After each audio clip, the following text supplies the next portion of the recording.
This is the completed setup we're using for our Wildland trailer.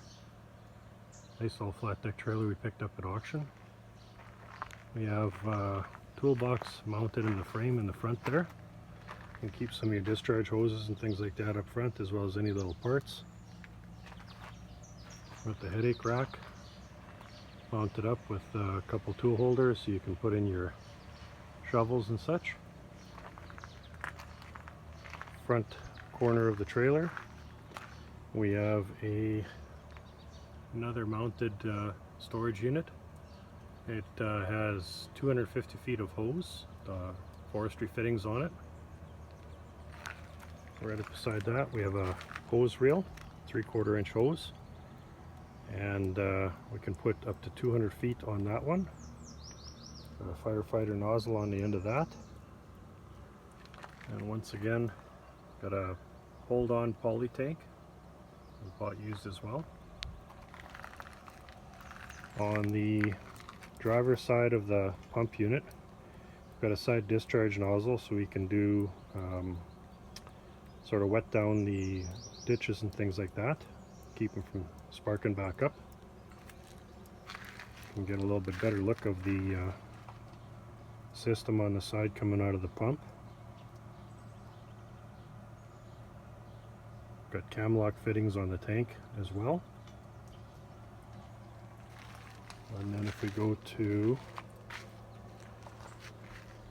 there, we've got the hose thief supplying the water hose reel. We have our 1.5 inch forestry fitting connection on the end. And once again, these are all agro type valves, available pretty much at any hardware store. Got a pressure gauge mounted on the back of the unit as well, so you can take a look at it as we're running it up. We also have a pickup for doing drawing out of sloughs or ponds if we have to. And then the nice thing with this one too, we did a recirculating valve coming out of the top as well.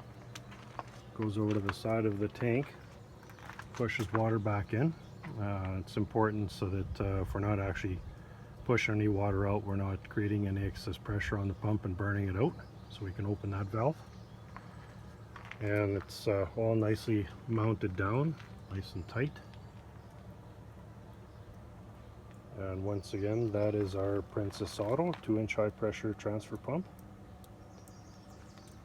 And the nice thing about this with the low profile tank, the water coming out of the tank, once we open up the main valve, will run into the pump and actually pre-prime the pump for us, so we don't even have to do that, which is kind of a nice feature.